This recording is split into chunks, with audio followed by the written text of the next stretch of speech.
Welcome. Welcome to Memorializing Black History, Heritage, Culture, and Community at the Weeksville Heritage Center. Today's event is a special session of Queensborough Community College's Unseen Threads program. Launched last year, Unseen Threads is a partnership between the Truth, Racial Healing, and Transformation, TRHT, Campus Center, and the Kupferberg Holocaust Center, KHC. The TRHT and KHC initiatives share deep and meaningful connections. Both centers are dedicated to confronting bias, fostering understanding, and educating communities about the profound impacts of discrimination. Together, they form a powerful intersection of historical reflection and contemporary action, working collectively to build a more just and inclusive society. The Unseen Threads program takes participants on a transformative learning journey. It begins with a day at the KHC, where participants reflect on the current exhibit and broaden their understanding of the center's mission. They are invited to explore the complexities of memorializing atrocities and the tensions that memory institutions must navigate in their work. The experience continues with a two-day trip to Montgomery, Alabama, where participants visit the Equal Justice Initiative legacy sites. There, they further examine how memory institutions honor histories of injustice and consider their responsibilities and some of the tensions involved as guardians of collective memory. This fall, our second staff cohort is deep into the Unseen Threads program. And this spring, we will welcome a group of 20 CUNY faculty who will begin their own journey through the program. Today's session was designed to broaden the impact of Unseen Threads and bring its work back home to New York. Thank you for being here today.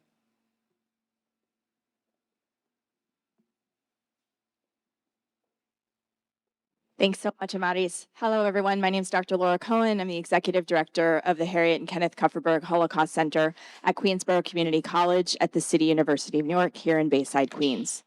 Our event today, entitled Memorializing Black History, Heritage, Culture, and Community at the Weeksville Heritage Center, features Dr. Raymond Codrington, Weeksville's President and CEO, and Irvin Weathersby Jr., author of Open Contempt, Confronting White Supremacy in Art and Public Space, and who's also a lecturer here in QCC's English department. They'll both talk about the role of memory, historic preservation, as well as the connections of cultural heritage, institutions, and the connections of cultural heritage to local communities in which they're based. The Kupferberg Holocaust Center in Bayside, New York is situated on the traditional land of the Mantinecock people who continue to live here today.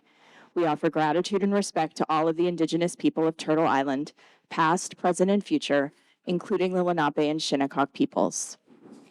Our event today is co-sponsored by 7 organizations around the country. Those include the Holocaust and Human Rights Education Center in White Plains, the Center for Genocide and Human Rights Research in Africa and the Diaspora at Northeastern Illinois University, the Center for the Study of Genocide and Human Rights at Rutgers University, the Holocaust, Genocide, and Interfaith Education Center at Manhattan University, the Ray Walpole Institute for the Study of the Holocaust, Genocide, and Crimes Against Humanity at Western Washington University, the Reef Center for Human Rights and Conflict Resolution at Christopher Newport University, and the Institute for Genocide and Mass Atrocity Prevention at Binghamton University. I'd like to thank our colleagues from the marketing department, including Tanisha Mallett, as well as the digital transformation departments and media services, including Phil Roncaroni and Jesse Pina, as well as the KHC's museum coordinator, Barana Soman, for their help in producing today's event. For those of you watching online, please drop any questions you have to the Q&A button at the bottom of your screen. And now to kick things off, it's my pleasure to introduce Dr. Danny Sexton, who's Associate Professor here at Queensborough in the English Department, and also a Planning Committee member of the Truth, Racial Healing, and Transformation Center. Danny?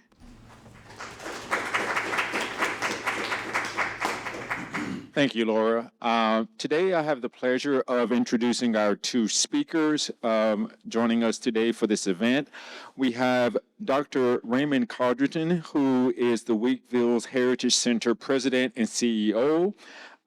He is a cultural anthropologist with experience in creating intersections between museums and public engagement, policy analysis, and applied research. Before joining WHC, he was the executive director of High Arts, formerly known as Hip Hop Theater Festival. He served as senior research associate at the Aspen Institute Roundtable on Community Change, founding director of the Julian C. Dixon Institute for Cultural Studies, and the curator in anthropology at the National Museum of Los Angeles County. Irvin Weathersby is, as Dr. Cohen indicated, is a professor here at Queensborough Community College. He's a Brooklyn-based writer and professor from New Orleans. His work has been featured in Harper's Bazaar, Elle, Lit Hub, Esquire, The Atlantic, and many other journals and venues that are far too numerous to name. He earned an MFA from the New School, an MA from Morgan State University, and a BA from Morehouse College, and has received fellowships and awards from the Voices of Our Nation's Arts Foundation, the Research Foundation of the City University of New York, the Bread Loaf Writers Conference, the American Council of Learned Societies, and the Mellon Foundation. His first book, In Open Contempt, Confronting White Supremacy in Art and Public Spaces, was published earlier this year. Among its many praises, reviews have called it an awe-striking masterpiece of love, one of the most memorable books of the decade, and urgent and unflinchingly intimate. Which I agree with all of those sentiments. And I know that this is not a plug for his book, but if you have an opportunity, you should definitely read this book. So without further ado, I'd like to turn it over to Raymond and Irvin. Thank you. So I'll say that again. Good to see you guys. Good to see you again. So I guess we met over, earlier, a couple months ago, at Weeksville, the site, and I had been there before. I live in Brooklyn, and it's a fascinating space. There's so much to kind of get into, and hopefully we can do that here in this short time.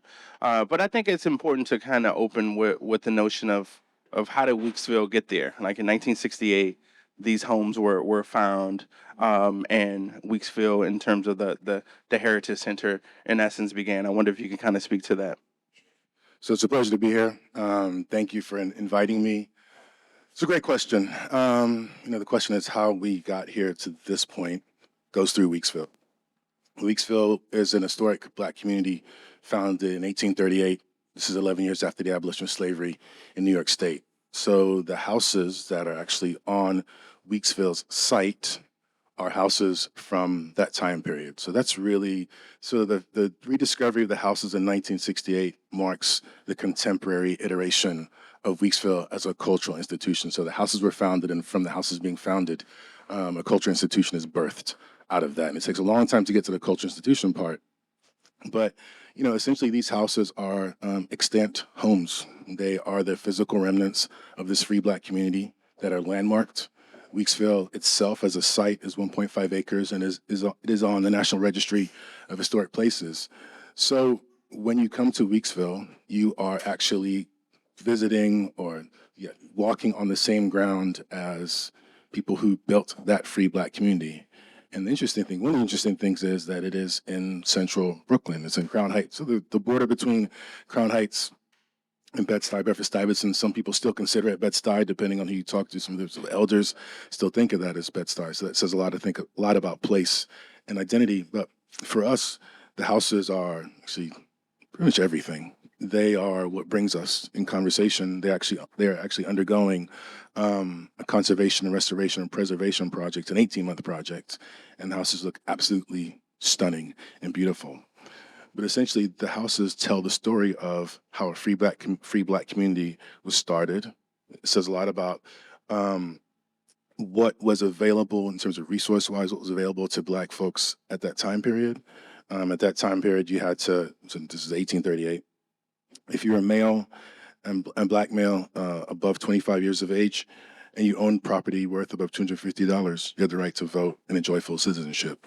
So landowners, Black landowners, bought land, sold it to other Black landowners, and essentially built this independent, freestanding, self-sufficient Black community. So it's that legacy that we lead with as a culture institution. So we're constantly going back and forth between different eras, mid-19th century to the contemporary, and then thinking about what's the next iteration of the institution. Of Weeksville. So I'll say, when I've been there before, I've been there multiple times. I went for a Juneteenth festival or celebration. I've gone for some other type of programming. But when I walk the space with you, and looking in those homes and kind of feeling the energy of those spaces, it's kind of chilling. In terms of being able to, in many ways, communicate with the people who live there, and the histories that you can kind of discern and glean from these spaces. I wonder if you can talk about almost like the mystical element of the presence of those ancestors in those spaces, because it's a multi-purpose space. It's not just the homes, right? There's other things. There's lawns. There's other people who have been there, other engagement. I wonder if you can talk about the mystical energy that maybe you sometimes feel or have experienced. The mystical energy. That's a good way to put it. Because there's something intangible, but then quite tangible about the experience of going to Weeksville. I'll just back up and I'll ground it in my own experience, and I'll take it to what you asked me. And hopefully I'll get there. Yeah. So I've been at Weeksville for about 4.5 years. I took the job during COVID. All culture institutions were closed. I'd done all my interviews and realized that by the end of the interviews, I hadn't been to Weeksville in a few years, and I wanted to go there before I accepted the job. So I went there. It's closed. There was one person that let me in and walked me down to the houses. So Weeksville, as a site, is a very contemporary, flashy, architecturally appealing building that was built in 2014. Very modern. On the other side of the site are the houses, and in the middle is a green space, deliberately built that sort of mimics what would have been growing in the mid 1800s or 1850s in sort of historic Weeksville time. So I walked down to the houses, and the houses are called the Hunter Fly Road houses. And so there's a path that the landscape architect recreated called Hunter Fly Road. So you have Hunter Fly Road leading into the Hunter Fly Road houses, and Hunter Fly Road is actually a Native American and Dutch trading route. So that was recreated. And so as Hunter Fly Road goes into the Hunter Fly Road houses, for me, I just sort of think of it as like a vortex. This is where it all comes together. And I stood there and I looked at we call it the Arts and Education building. So I looked at the building, the main building. I'm standing in front of the houses. I look at the houses. And I thought, this is incredible. There's nothing like this. So everybody says that. There's no place. I work at a unique place. There's no place like it, but there really is no place like it. Not only by the design and the aesthetic, but just the feeling, that mystical energy is there. The energy of the people that built the community, that lived in the community, is there in a way that I often, when I do tours, so for the public or for potential donors, funders, supporters, a lot of times I'll give people the history and let them know what happened about Weeksville, because ultimately the most important thing is to tell the story about Weeksville and let people know what happened and make sure that they're able to talk about it, or at least think about it when they leave. But I don't have to tell people, explain to people what to feel. They oftentimes feel it themselves. They can walk away with that feeling. So I don't have to set it up. I sort of stand back a lot in a lot of instances and let people walk around and see what you feel on your own terms, in your own time frame. And it doesn't matter, people from the Caribbean, West Indies to Wyoming. So you know what, I felt something. Don't quite know what it was, but you can feel the presence of the ancestors and elders that built that community, because it's still there. And many times, when you go to museums, people want to, even when you visit monuments, people want to touch things, right? They want to touch stuff. They want to walk away with a tangible experience, and that's really what the houses are, right? So people get to feel the houses, walk through the houses, but then they get to feel the energy that those houses produce and replicate on a daily basis. And I will say this, that it's something, I've been there for a little over 4.5 years. It's something that doesn't get old, and it's something that I get used to, but I'm still struck in instances where Something. I'm here. Yeah, something. I'm Something's not touching numb you. to it. Yeah. You know, so. So, I think because it's a free Black community, right?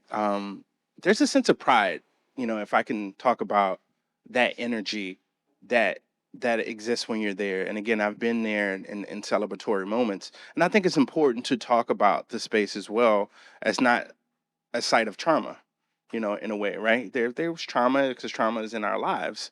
But this is in many ways where people could be free and exercise agency and all of those things. And you can see that within the homes and all of those different things. I wonder, if you can talk about its role, Weeksville, and the people that lived in those places, the ones that are there, in its role in liberating other folks when it came to like the Underground Railroad, right? So this is pre-Civil War, but then we have this war, we have this big crisis in our country. What was the role that the people played, who lived in Weeksville in trying to liberate folks?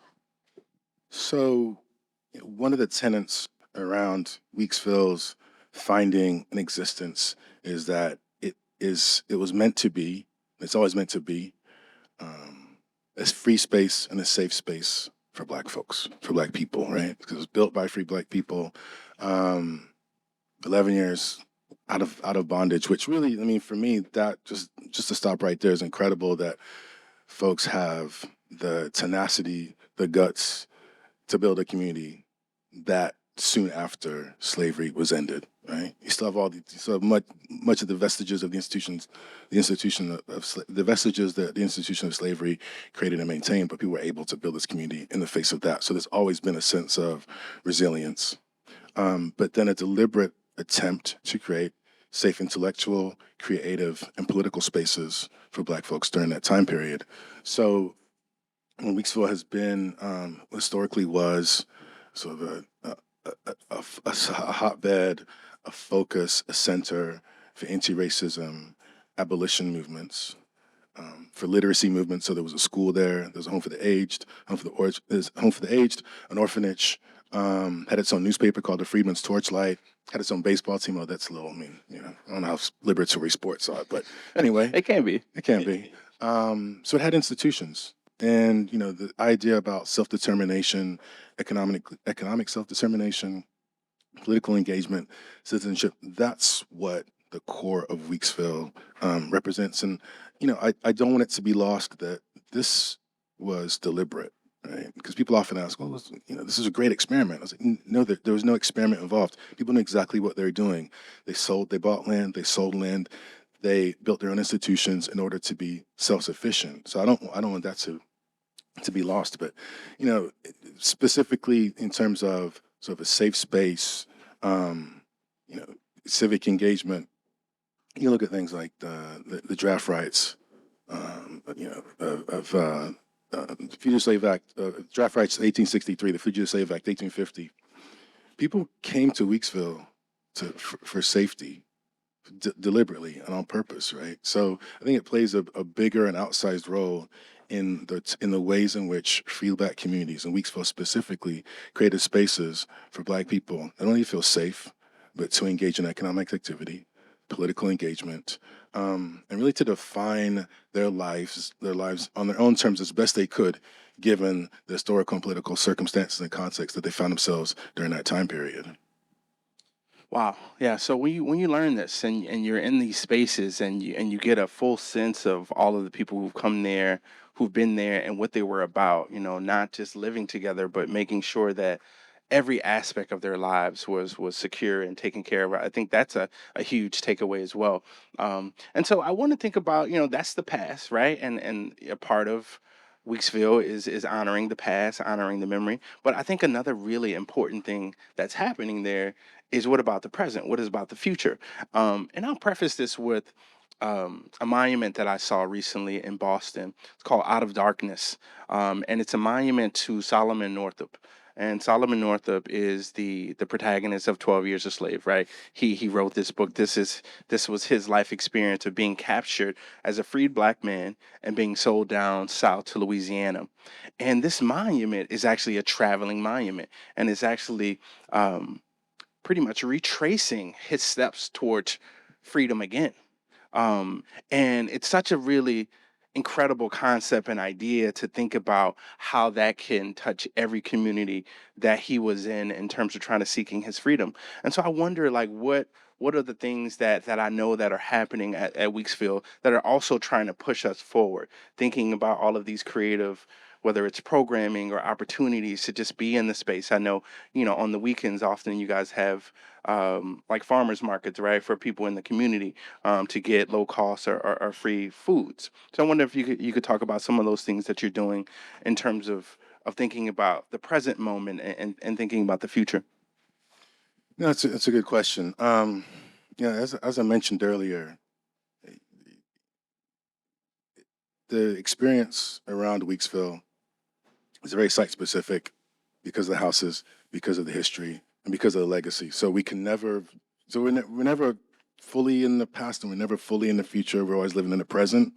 I was thinking about this when you were work, sort of going back and looking at monuments. You're sort of thinking about what it would, the founding of the monuments, or sort of the historical engagement that people have with the monuments, maybe when they were erected, maybe when they came down, how they view these monuments now. I mean, for us, and I think that's the challenge and the opportunity of cultural institutions is, especially legacy institutions, is how do you honor your past and your legacy while thinking about the present and thinking about, as a cultural institution, what kind of work do we need to be doing now, and what does the next iteration of the institution look like now or in the future?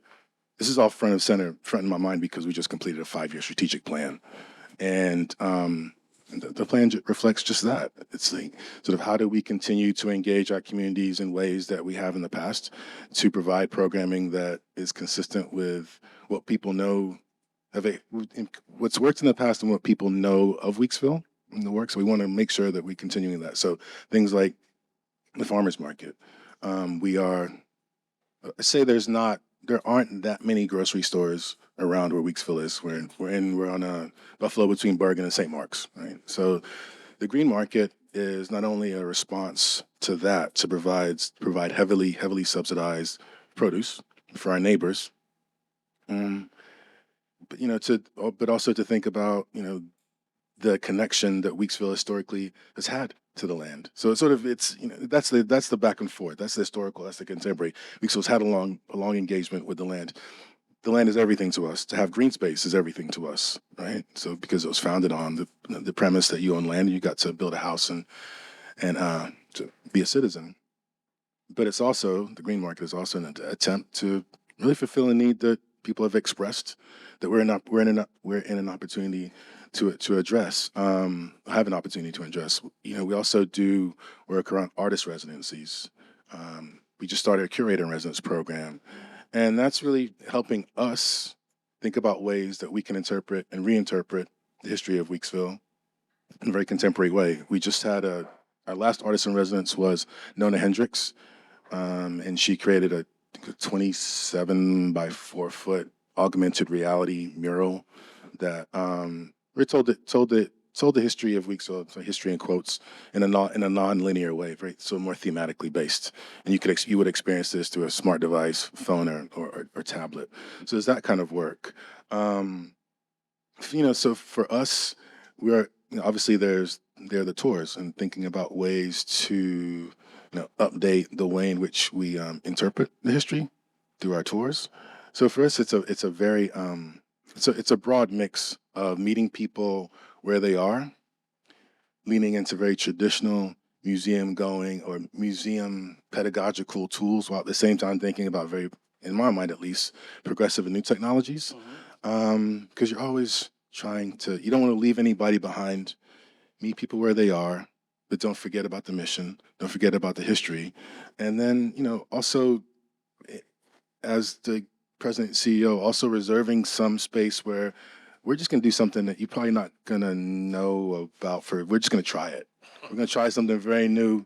You may not get it now, but eventually you will, hopefully. Yeah. But, I think that you also don't want to be pedestrian or let's just say basic in your approach, right? Because we are a legacy institution. I think people often say, well, just Just stick with the tours. You're good with tours. Why are you doing all other stuff? We know you can, we want to just do that thing you've always been doing. But I think for us, it's a responsibility. I'll just speak for myself and for Weeksville, for our institution to consistently and consistently push the boundaries of what a cultural institution can do. We'll do the community-based work. We'll do the augmented reality, virtual reality work. We'll do the tours. That's the totality of Weeksville's work. So we don't want to put limits or sort of labels on our work into what we can and can't do. Yeah, no, that's another thing that I really am encouraged by with the Weeksville. It's not just a museum. It's bigger than that, right? Like you have yoga classes, right, for people in the community, right? There's so many things that the ways in which you're engaging the community. And I know you kind of touched on, the borders where it's located, but I think it's also important. And to me, the way I experience Weekville, the irony is not lost on me that it's situated in a place that is surrounded by public housing. And what that story tells about this country, about where we are, and about ways in which communities are broken up and destroyed. And so I want to talk about some of the challenges that I think potentially that you're facing here. Obviously, we recognize with the current political climate, marginalized spaces, especially Black spaces, are being underfunded, defunded. So I wonder if you could talk about, well, what are some of the challenges that you guys are facing? The challenge that we're the challenges that we're facing are many. Thank you for asking.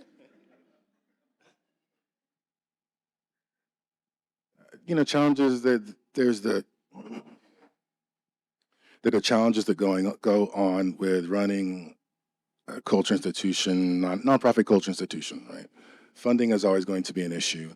And, at this particular moment, obviously, it's become the degree of difficulty in telling stories that address, talk about, speak about Black history, culture, more of a challenge, right? At the same time, this is not something feels very new, but something feels very familiar about it. Right? This isn't going away. This is the water that we swim in. So being able to tell the story of Weeksville, we don't ground the story of Weeksville in slavery because it's not. But that's a part of our story, and there's nothing wrong with that if that is your story. That's just not ours, right? And so we come out of, we're sort of post-slavery period. Slavery is the context in which Weeksville comes out of. Not to run away from it. It's just not our story. With that said, it's becoming harder and harder to, I think, actively and deliberately talk about Blackness, talk about history, talk about race with discussions around diversity, equity, inclusion, and access where they currently are. At the same time, I don't know how else to do the work. This is the thing. You have to say the thing. And that's not it's not a political stance. This is what we do and what we have to do because we don't have a choice, because otherwise, if you took out Blackness, history, culture, legacy out of our mission and vision, I don't know, you could be describing 7-Eleven. I don't know. It would mean nothing. And for me, there's so many people that have led to the saving of the Hunter Fly Road houses in '68, the building of Weeksville as a cultural institution. All the people that lived in Weeksville that we will never know their names, right? It's not a she wrote hero, they wrote story. It's a story of everyday people doing extraordinary things. And I can't do the work without channeling that in some way or paying homage to that in some way. So yes, I mean there are challenges. There are funding challenges. We're on where we are in Brooklyn. Many issues and questions around displacement. Black folks that have lived in the neighborhood for years can't afford to live there anymore. Changing demographics for us as a cultural institution. Weeksville's for everybody. I'm not turning anybody away. If you come in and act right, you're welcome. But there's people obviously they're feeling displaced and squeezed. So where are we going to go and look into Weeksville to be that place where we can still talk about the things, history, race, and culture? Yeah, we can still remember, right? We can still honor those spaces. One thing that I'm really, excited about that you guys are doing, to think about continuing this conversation and saying what needs to be said, is how you are training, curators, like future curators and historians and people who work in museum spaces who are interested in having this conversation. I wonder if you can talk further about those efforts. Yeah, I mean, I've always seen Weeksville as a learning and teaching space. I mentioned the houses and the conservation, restoration, preservation work that's going on right now. And you mentioned challenges. I mean, the collections and preservation work, those would be funded by institutions like IMLS, which doesn't look like it's going to be around. Sometimes it's around, sometimes it's not. We don't quite know what this Institute for Museum and Library Services. There's a federal agency, a federal funder that we receive funding from. So we don't know what's going to happen with that funding, but they would fund some of that teaching and learning work around collections and preservation. For me, the houses are incredible spaces for folks who are interested in historic preservation to gain experience in that field, that don't want to go to Greco-Roman Parthenon type building to learn about historic preservation. They can go to Crown Heights, Bed-Stuy, and do work around the Hunter Fly Road houses. I think it's incredible. So for me, providing opportunities like that, providing curatorial opportunities for emerging and mid-career curators and artists to, I think the context in which you create space is as important as the work that you produce. So for me, when artists and curators come in and they see a value added in working at Weeksville, so when they come to Weeksville, they say, you know what, I could do this work anywhere, but it means something different, or it hits. Yeah.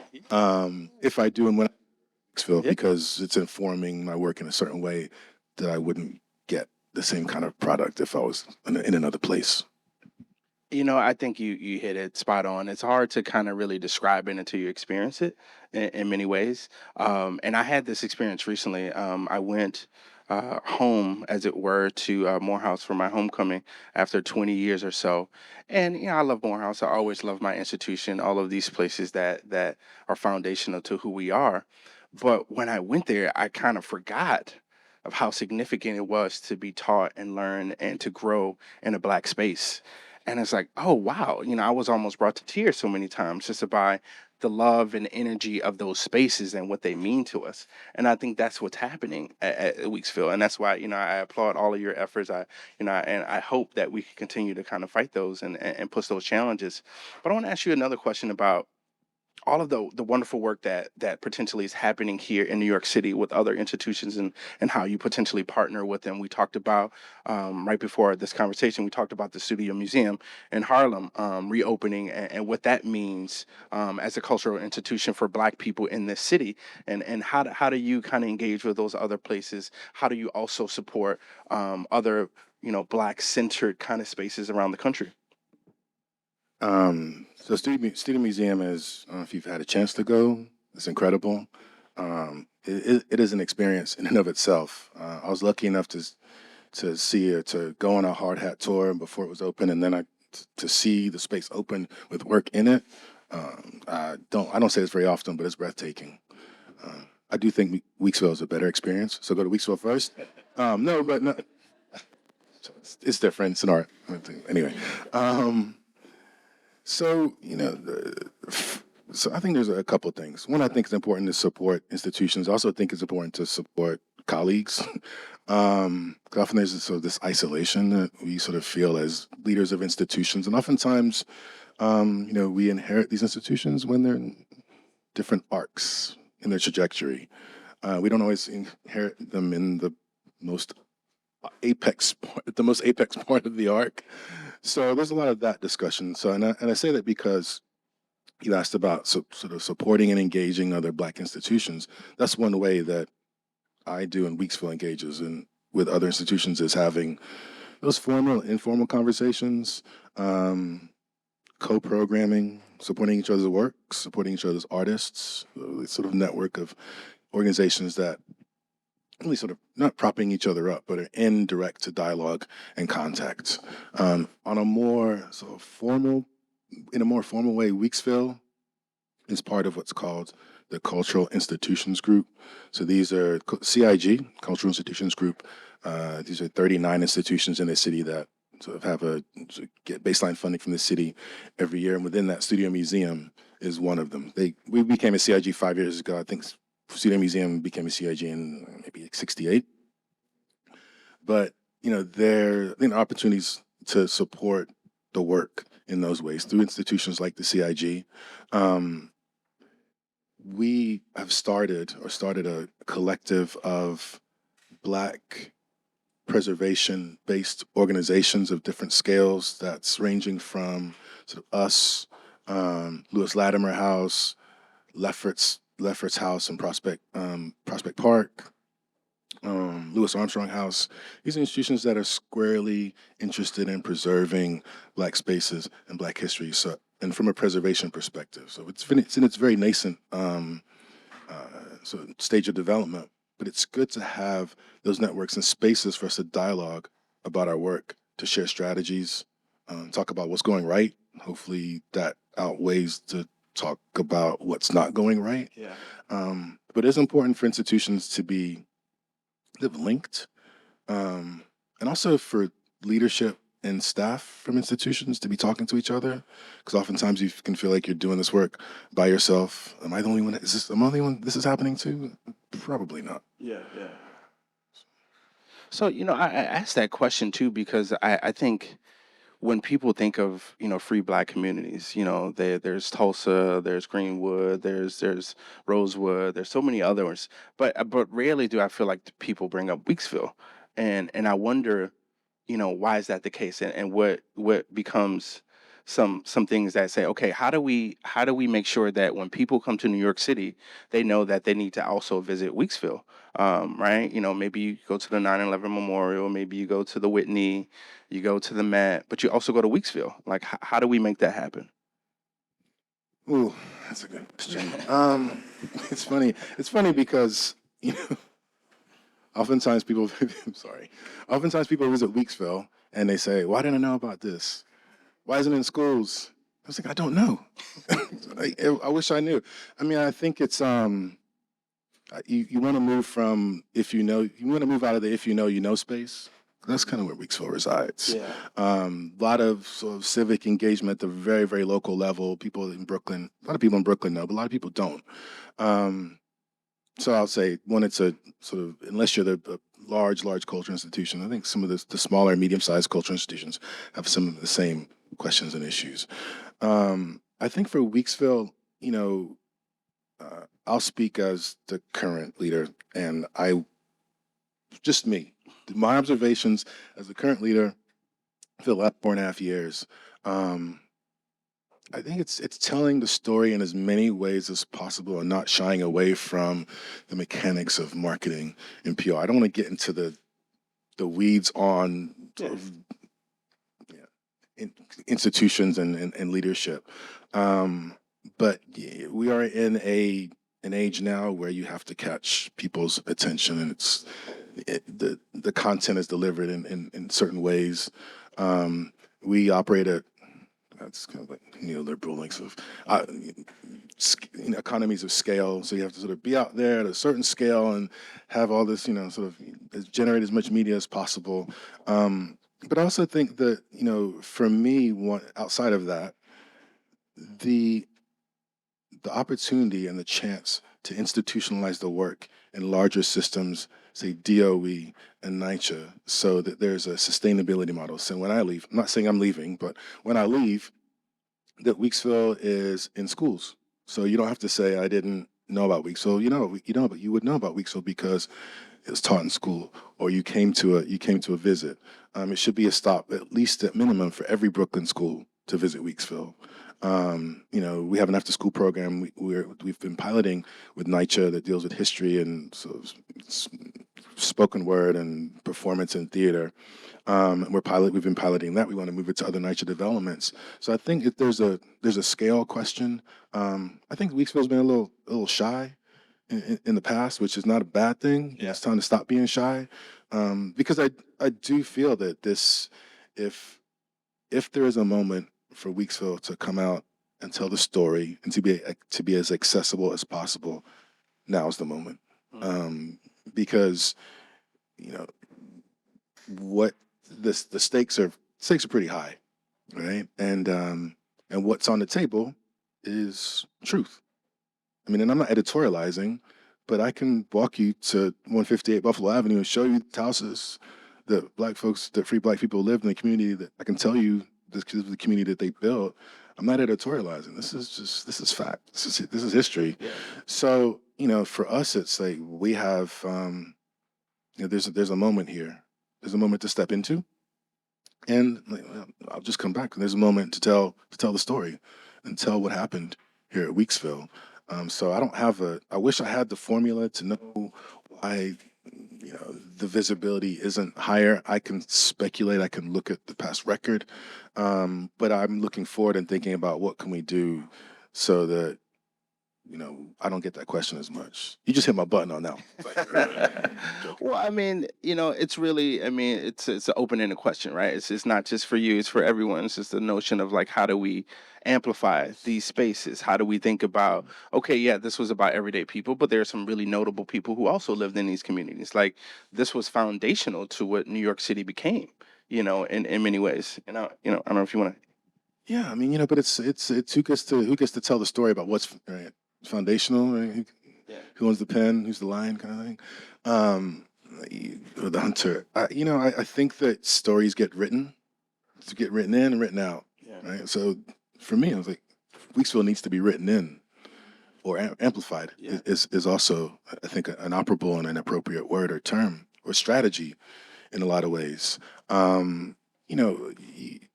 As a city, we sort of think about how we talk about history, what's significant, who's telling the story, and in what spaces is that story being circulated. So, there's the mechanics of the DOE, the larger systems that Weeksville needs to be institutionalized in. But then, I'd love for more tours to happen, which is what we're trying to do. I'd love for people to be able to come to Weeksville for Juneteenth Food Festival, which attracts about 9,000 people who would maybe otherwise not come to Weeksville. But I think once you get there, you kind of get it. Yeah. So it's like getting people there, I think, to begin with. Yeah, getting people there. How are we? What time are we?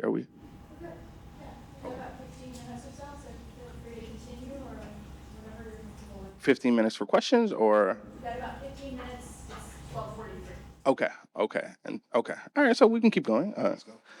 So, I was thinking about, I was telling you about reading about New York and thinking about all these places and its historical societies and what Weeksville has meant to me. We talked about not just being a culture institution, but just a space for people to rent places, to rent, like, hey, like, I want to have a wedding here, I want to have a party here. Like, all of those things are significant. And I wonder if you could talk about like how else you're trying to kind of not just be an institution that's just about memory, but about also making memories. Yeah, I mean, it's becoming more of a stream where people want to come. They come to an event at Weeksville and they rent it, and then a friend is at the event and they come back and they want to rent it. So it's become this sort of snowballing.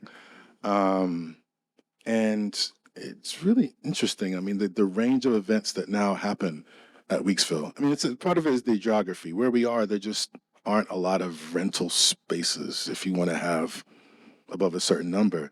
At the same time, there are people that are looking to have events at Weeksville specifically because of its history.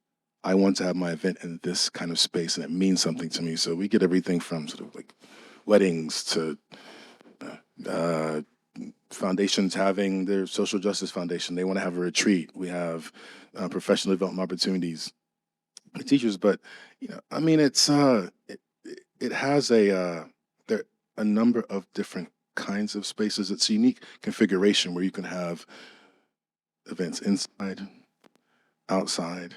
You integrate tours. So it's a very unique experience, I think, for people that are interested in having an event that's not at a convention center, stuffy building. I think people really feed off the energy. And I think, when we have, say, more academic kind of events, I think that's also interesting because I think people also they really tap into the history and really go deep and really want to sort of explore the houses in a different way, different level of exploration, which I find, for me, I'm, whether you're renting the space or you're walking around, I love to see the space activated, right? That's the most important thing. But yeah, using Weeksville for different kinds of events, it's really quite fascinating to me. I wonder too. I mean, just even thinking about it being more than just a memorial or a place where you're memorializing the history, or you have these artifacts as these buildings. I was often and am always struck by the galleries, like and like the artists that you kind of have. You kind of talked about some of the ones that were in the past. Like, what's there now? Who's coming? Like, what are some of the things that you guys are inviting into the space to be in the galleries? Well, I can't say because it's all being planned right now. So we're so like I said, Nona was the last artist that we had. I'll tell you the kinds of artists that we're looking at. People that understand the connection between community and process. So, people that are interested in engaging community members in the creation of their work at the beginning, middle, and end. So they're not just creating a piece, an installation, a performance, and then we're going to run off and we're going to go across the street to Kingsborough Houses because that's a public housing development right from Weeksville, and then we're going to bring them in for a community day. Sorry, it's just, people do this. I feel bad. So there's going to be a community day, or we're going to get the community members' response to this work, and we'll check that box. So we're very interested in people that understand the location, the geography, and the presence of Weeksville, and to know that these are folks that are not just going to be kind of walked over from across the street, but these folks need to be engaged in your process. So those are people that are interested in working with, and that can be theater, performance, visual art, because we have a gallery, and there's also different types of installation spaces on site. So we're also interested in people that are versed in public art. I love the idea from a sightlines and an engagement perspective for people to be able to walk past Weeksville and see what's happening, right? So I love people to come in, but there's still folks that it's a cultural institution, it's a museum, it's not for me. And I'm pretty much every conversation we have at Weeksville around arts and community engagement is how do we get people to recognize themselves in the work, right? If it's not implicit, it's explicit. Even with that approach, people still are a little nervous, right? We have beautiful gate work done around the building, around the site, but it's still gate work. It's still a barrier, right? So how do we get people to engage the work if they're not comfortable coming in yet? Hopefully they will be. So we have actually we have an installation up right now that's it's called Make Light. It's by a Haitian artist. I'm blanking on her name, of course, right now. It's installed. The lighting is December 8th. But essentially recreates a Haitian holiday tradition of making small houses that are illuminated. And it's interesting, it's sitting basically in the center of our site, and it's a house. I'm trying to think of the dimensions of it. It's a small house, but it's in basically dialogue with the Hunterfly Road houses. But it's solar powered. It lights up at night, and it's kaleidoscopic, and so the presentation is beautiful. But again, this is another artist that understands the dynamics of our community, was able to engage community members in the creation of the work. And to my point, you can see the house, and I'm thinking, I want you to be able to see the house if you're walking, We're on 3 bus routes if you're on the bus, if you're on your bike. So you can see what's going on. You don't necessarily have to come in. It might be you might come in next time you see something. You might come in. You definitely for Juneteenth Food Festival, everybody comes out. When we close the street, so the different strategies around community engagement. Close the street off, folks are going to come out. Have something on site, people may. We have a core of folks from the community that come in. People come in for different events. If we have, youth from Kingsborough houses performing at Weeksville, which we do for our after-school program, grandparents, parents, unks, aunties, everybody comes. And that's really great to see. So there just are different strategies that we use, different ways that we engage the arts around public engagement that, for me, that are successful. But for me, and I think it's important for our institution to sort of reserve a part of the work to serve as a lab function, to try things out, right? Because where we are, Crown Heights, Best Eye, we're not in the downtown Brooklyn arts corridor. I think the nearest the next institution, the closest institution next to us is probably the Brooklyn Children's Museum. And for me, I really like that we're not downtown, and absolutely no shade, get this on record, no shade to anybody downtown, because I love all the downtown Brooklyn cultural institutions, but we are where we are, and we have to, as an institution, lean into that, right? You see it as an asset. Like, we have land. It's a big deal. Yeah. We have space. We can try different things out.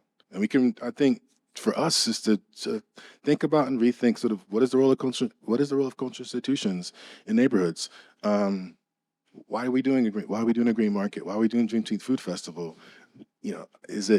How do we make sure that we're still on mission, pushing our work, serving our community? I love the idea of Weeksville as an active space, a progressive Black space that celebrates the range of Blackness, Black identities, especially in Brooklyn. So for me, when all those things come together, I haven't experienced that mix before in a cultural institution. And I started in cultural institutions about 50,000 years ago, when it's stone tablets and papyrus. I think I really like the idea of we're gonna push things, and hopefully staff comes along. Yeah, I mean, that's a whole different story, but they will. Yeah, thank you. One of the things that we talked about on site that really kind of was just so surprising and amazing to me is when you kind of told me that you had recently received like some artifacts from people who kind of came forward, like, hey, look, I got this. This is like from one of my ancestors who used to live in Weeksville. And I wonder if you could talk about that process and like that, maybe a specific story you share with me, but also like the fact that like these things are still out here. Like there's still things that you're finding, whether it's, behind the houses or to kind of tell this larger story, which I think is pretty exciting, right? You talked about earlier that the past is always with us, it's around us. And like there's still people who are alive who have connections to Weeksville. So we there are 3 houses that are landmarked at Weeksville. And the exteriors are landmarked, the interiors are not. One house represents, when you go into it, it represents the 1860. The next house is 1900, and the next house is 1930. The 1930s house, we bought that house in the mid 70s, and there are still descendants from the family, the Williams family, that are still around and actually have original fixtures from that house. So one of the descendants who lived in the house that's related to the Williams family contacted us through a board member and said, I have some original fixtures, 2 chandeliers, a 7 by 3 foot glass mirror, dishes, plates, sort of glassware, some of the original artwork that the family had created, so visual as well as poems that the grandfather, great grandfather created and donated them to us. And she had pictures, and she had pictures of the family in the house. And you could actually hold up the pictures. You could stand in the house and hold up the pictures, and so match the background to the actual inside of the house, which really was pretty amazing. And it was also really amazing to talk to her about what life was like when you lived here. Answer some questions. I mean, the 1930s house, there's a doghouse that it's a recreation of a doghouse. So obviously, but the family did have a doghouse, and I didn't know the name of the dog, and she told me the name of the dog. I was like, wow, we never knew that. We're always trying to find that out. But it's extremely fascinating always to hear the firsthand accounts. So we have an oral history collection, but then we actually talk to the person who would have been contributing to the oral history in real time, to hear about what was it like, the dynamic, who'd you talk to, how did you live, what did you do? It's really fascinating. And then for us to have these things as part of the collection, it's just really incredible. The other thing is that the work that's being done on the houses, it's all exteriors, but they've had to dig up the ground for various reasons. I won't bore you with why they dig up the ground, but one, they found objects, which we've actually had archaeological digs on site. So I'm thinking, why weren't these objects found during the archaeological digs versus contractors digging the ground up? Luckily, the contractors are mindful enough to say, we found something, you might find this of interest, and it's a bottle from the 1800s, and we're like, wow.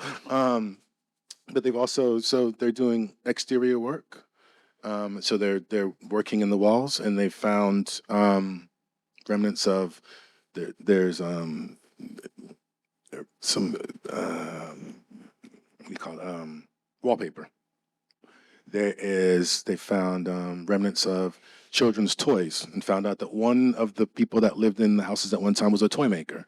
So it's a constant, well, it's not constant, but it's happened because we've been digging up the ground and so taking the exteriors down, that you're still finding artifacts from the time period. And, when you think that, like, we're done with that, we're not going to find anything else. We found all that we're going to find on this site or in these houses, and you find something like find the things that have been given to us. Obviously, it makes you wonder, well, what else is out there. But it's a thing. It's you think the history has stopped. You think, I've got this. We know what happened. We have everything. We've taken everything out of the ground, and then something happens like that, and it's it ultimately, at the end of the day, it's very humbling, right? It's just very humbling, and I always think of myself. You don't know how long you're going to be at a place, but outside of making sure that the story is told, we're stewards, right? We're stewarding the site, we're stewarding the houses, we're stewarding the history, and then we pass it on when we move on. Yeah, and I think a lot of times we pass it on through our genetics. That's the way memory works, right? Memory is not, people say, oh, well, I can't remember, or I forgot. But I don't know if that's actually true. It's like embedded somewhere within our beings, right? And it's fascinating to know that when you go to a site like that, you are connected to this place in some ways genetically, or in other memories. And I think that is how memory works. And I think that's why we can't run away from the truth, because it's with us. Like you can look at yourself in the mirror and lie to yourself, but beneath the surface is the memory. I mean, I agree. The question is, how does one how do the memories become embedded in you, right? How does it become part of the DNA? What's the transfer process between a monument or a house and an individual that makes a memory? So what goes into memory making? I mean, I just deal with the houses every day. You're a monuments person. You've seen numerous monuments, so you must have any number of DNA, genetic, historical transferences going through you. I can imagine having to process all that. But it is I say monuments, they need some kind of central place, like a processing space. Once you leave the monument, you can actually to have a download because it's a lot. Yeah, yeah, It's a lot. yeah, and you're taking on centuries of history oftentimes, right? And so many different cultures and at once. And I think it's true. I think it's for many spaces once you tap into that vortex, as you said. And it, honestly, it brings me to another question that I had that I think I might have asked you, or maybe I didn't, but you told me about all of the things that you guys have in collections that are not necessarily on display or even completely archived. Like what's the process there? What's the hope there? Because I wonder, like, I'm just curious, like, well, what's in those spaces? I want to see some of these things that, can the public eventually access those? Well, if I tell you that after, no, I wouldn't do that. Yeah, collections is a tricky thing, right? I mean, it's it's a very specific skill, right? I think for us, the idea behind the collection is how do we make the objects that we have accessible to the public and to researchers? And it's very systems, it's very systems, catalog, database specific.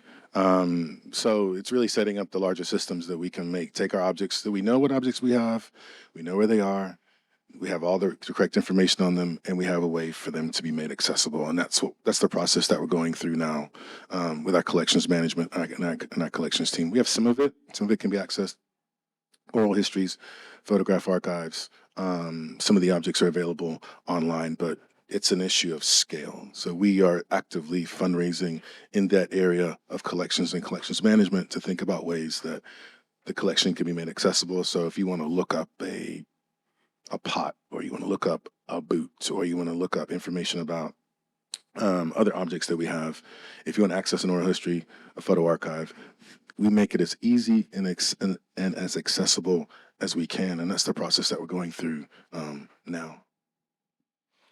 All right, I think we could end on this space of, especially on the note of fundraising and and needing funds to kind of do this work. So support Weeksville, come out in any capacity. I don't know if you have the formal pitch, but I'll say That would be a bit crass, but donate, please. Go to Weeksville, just donate button under, support us.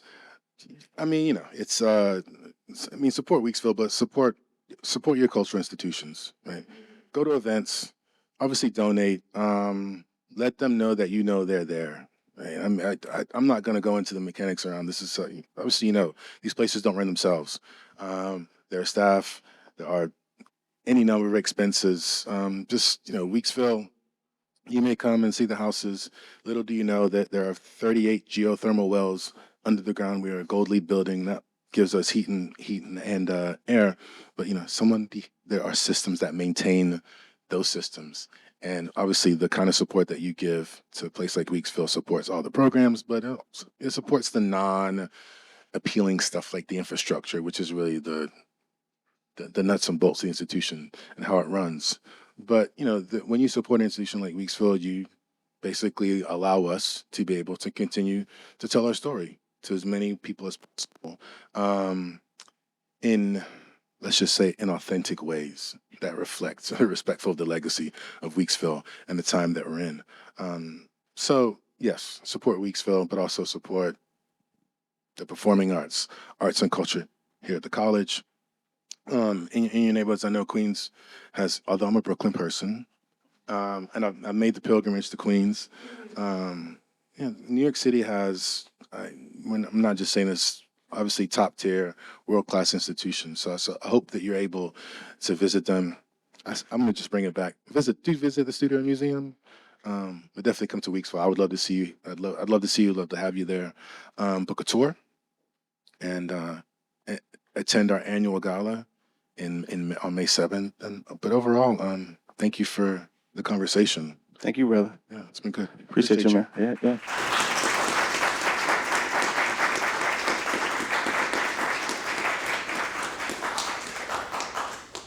So we're going to open it up if there's anyone in the audience that have any questions. Thank you. Thank you so much for the information today. I will say this as a born and bred Queens girl, I've never really heard of Weeksville. And I know that probably contributes to the educational process, et cetera. But I will say that, and I want to ask this specifically, do you think that there is space for a conversation between a space like Weeksville and something like Seneca Village? And if so, what does that comparison look like to you? And what do you think the legacy of each of those kinds of places means to students today? Sure. We've attended direct tours. I believe so we've been to Seneca Village. I believe Seneca Village has definitely been to Weeksville.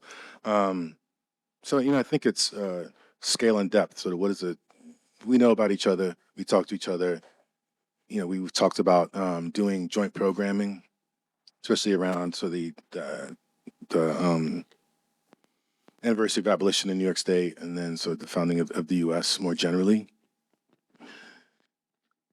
You probably asked the question. Actually, the question is being asked more and more around what is the connection between different sites within New York City and around the country. And it's funny because I was having a conversation with an artist yesterday who was doing just that, and sort of mapping out so the Tulsa, Rosewood, Weeksville, Seneca Village, but even in New York, I think it's important to have the conversation. Sandy Ground in Staten Island. So we are involved in a broader network, but I do think that the depth of the conversation needs to be deepened. I think the range of institutions, because there are also institutions. I don't want to make this a resource-heavy question that says you need to have a building or you need to have a site in order to be involved in this conversation, because there are institutions, there are, like an abolitionist place in Duffield in downtown Brooklyn, right behind what used to be Albee Square Mall. They have a building, and they may be looking for landmark status, just as important to the conversation on abolition, Underground Railroad. So I think that we need to have non-exclusionary conversations with folks that are working around historic preservation that may not be site-based. Royal Order of the Tents is another example of an institution or an organization that is kind of an early stage of preservation and landmarking. For me, I'd love Weeksville to be a resource to folks, but also have to be real. And when you're talking about things like landmarking, it can take years, right? It's when you're talking about saving houses, preservation, it's very expensive, labor intensive, very skill specific. I've never been so close to historic preservation as I am now, because from where I sit at Weeksville, I see every single day what they're doing, and I'm talking to the contractors every single day. Extremely fascinating.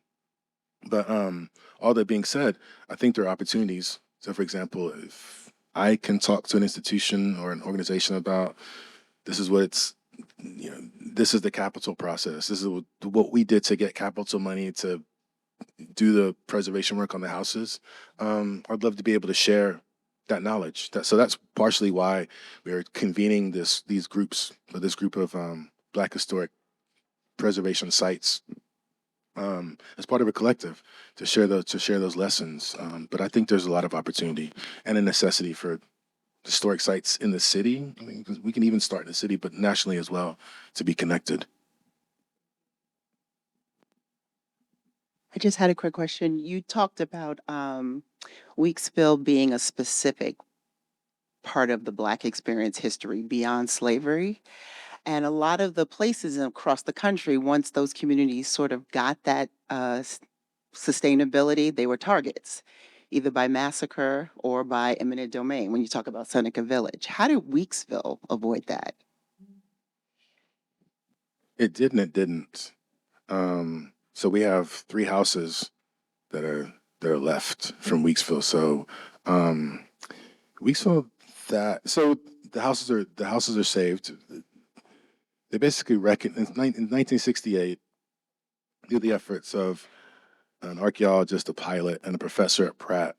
They'd heard about Weeksville in a class at Pratt. The professor didn't know anything about Weeksville. Took to the air, basically in a prop plane, and saw that these houses The houses that eventually became or are called the Hunterfly Road houses that are at Weeksville, they're on a farm grid, so they're actually off at an angle. So it's not a linear grid. So they connected the dots and realized that these were houses from historic Weeksville. So then a large community effort started, and this is literally, I'm not just saying community effort. These are people that are Boy Scouts giving change, people donating dollars. One of the main figures around saving the houses was a activist named Joan Maynard. Joan Maynard. One, the fact that those houses were still standing, they were for the most part in disrepair, but the idea that historic preservation was not the purview of university historic preservation programs, that it could be a community-led effort, really saved the houses and allowed us to be talking about Weeksville now. But there was displacement. So the public housing development, 1951, Kingsborough houses, that displaced much of Weeksville. So we see, the houses are kind of like the thing that's left. It's the beacon in a lot of ways that's left of historic Weeksville. But there's a lot that we lost, and it's almost by chance that those houses were found. And then he had the infrastructure and the organizational sort of know-how to figure out how to get buildings landmarked, to get the money, to have the political will and connections to get that done. So that's why, for us, the houses are so important.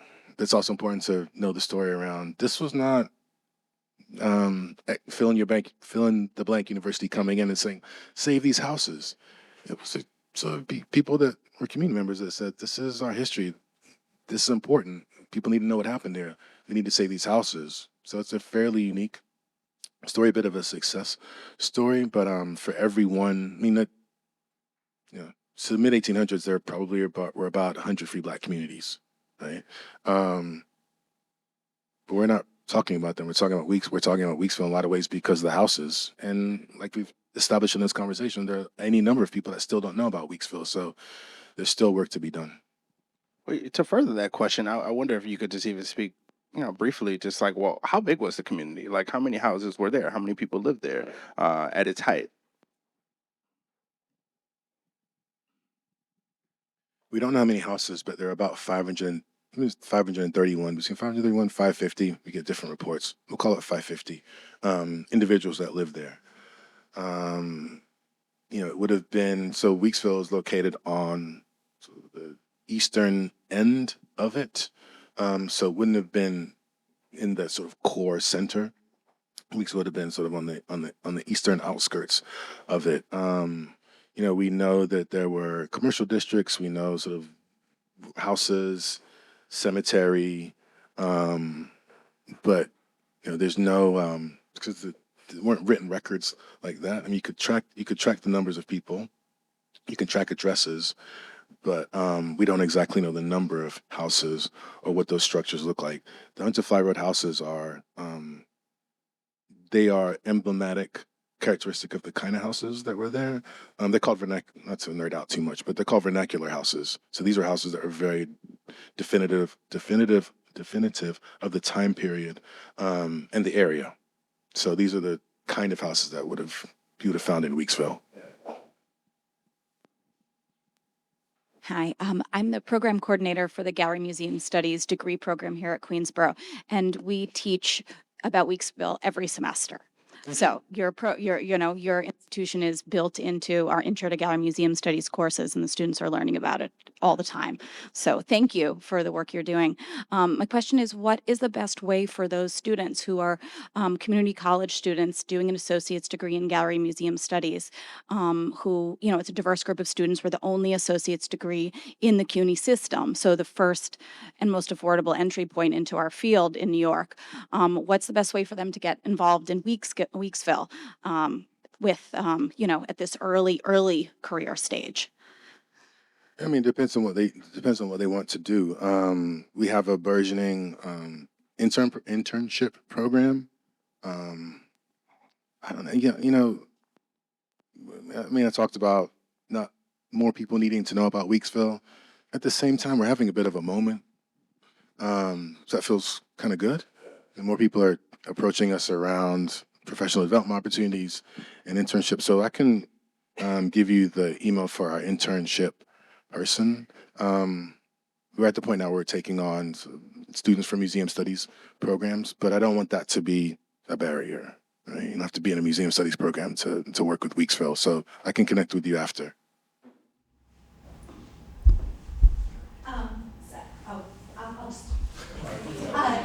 Okay, yeah, sorry. I was just looking on a website because I wanted to see what the houses look like. And I see that you have a pamphlet here for a self-guided tour. So I could bring my nephews who live in Brooklyn. I could take them to see Weeksville. I don't necessarily have to do a tour. I can do the self-guided tour, and we can go into the houses and check them out on our own. And then also, do you recommend doing it that way, or do you really recommend doing, booking the tour? Because I see with the tour, you got to book way in advance. You have to have a plan. It's not necessarily spontaneous that you could just show up.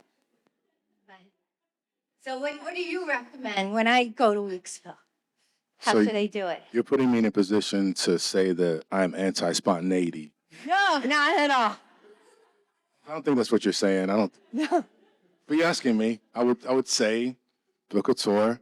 Our tour educators are great, and yeah, they give just it's more color. It's more of an experience. Although the self-guided tour for folks that are not able to book a tour, it works. I think we have about 10 to 12 places and parts of the site that are significant, that are QR code based. So you can get a good understanding of the institution and significant spaces and milestones in the history of the organization and the site. So sure, by all means, take the self-guided. It's actually pretty cool because it also does, it addresses some of the work that's in the main building, some artwork. And then it takes you outside as well. You can't go in the houses unaccompanied. Just, yeah. Yeah, if you want to go inside, you can book the tour, but you can definitely, you can take a look at the outside. And the outside, you get enough of a history and a background from the self-guided tour about the outside of the houses that you won't feel like you came away with a non-experience. But taking the tours is much better, in my opinion. Thank you. Have any more questions from the audience? Sorry, John. I'm just going to ask if you have a friends group. I see you can make a monthly donation, but is that like a friends group where you would be just included like in a newsletter, get information regularly like that? Is that So if you want, we do not have a friends group, but if you can sign up for the newsletter. So then you're kind of our friend if you sign up for the newsletter, and you can still donate. Right. It's just we haven't linked the two, but perfect? Thank you. sign up for the newsletter, donate. So, with museums being inherently political spaces, I'm curious at this moment, how do you talked about people who come, as long as they're right and they're okay, they're welcome. How do you create a safe space and a brave space for staff, especially at this moment where we're all feeling a little stressed? A little stressed. How do we create safe spaces? We have fairly open dialogue. There's the safe space question, and there's what's happening with people question. And the front of Weeksville is all glass. I mean, much of the main building is glass, the first floor of it. So you see in real time what's happening with people in various stages of their life and where they are. And it is a very tough time in the city, but just in general. So that's outside of, sort of just the direct sort of political context. But with that being said, we are in the middle of that, and staff, it weighs on staff. I mean, they are aware. they're concerned about funding. They're concerned about what to say, what to do. And that's just outside of having to deal with the public or being a public institution. So in a lot of ways, the time is extremely complex. At the same time, I think there's there's a degree of simplicity to it. So we have to figure out ways to help staff be able to do the work in the way that they've always done the work. And some of that is a lot of sort of conversation and bringing people, giving them context. I think people want information and they want strategies. So, you know, we have to make sure that they know that we are still going to be on mission, that we're still going to serve our community, that we're going to do some work that we've traditionally done, and we're going to push the envelope on certain work on work in some ways. So I think there's a communication in the feedback loop. I think the thing not to do is not to talk to staff and be real about what's going on, because they know, they watch the news, they read the newspaper, they're on social, they're getting their feeds, and they're talking to folks in other cultural institutions. So you have to be honest. You can't say everything. You know, you have to be, but you have to give people the context, or more context, to help them better understand what they're dealing with. And nobody likes surprises. And to be honest, a lot of the conversation is around politics, around funding. Are we going to be around? Is something going to happen to us?